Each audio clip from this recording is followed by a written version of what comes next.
День основания города Бишкек. История создания застежки «Молния». Об этих и других событиях в нашей рубрике «Вспомнить все».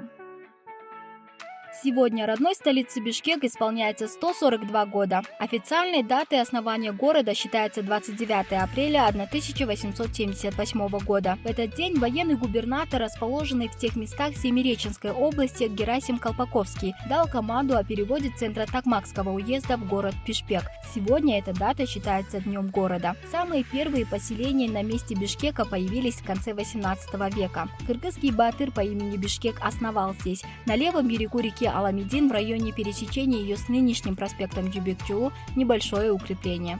В 1913 году получен патент на застежку «Молнию». Сегодня эта вещь настолько нам привычная, что трудно представить, что в обиход она вошла незадолго до войны. Что-то похожее создавалось еще в 19 веке, но застежку «Молнию» в современном варианте создал эмигрировавший в Америку шведский инженер-электрик Гидеон Сундбек.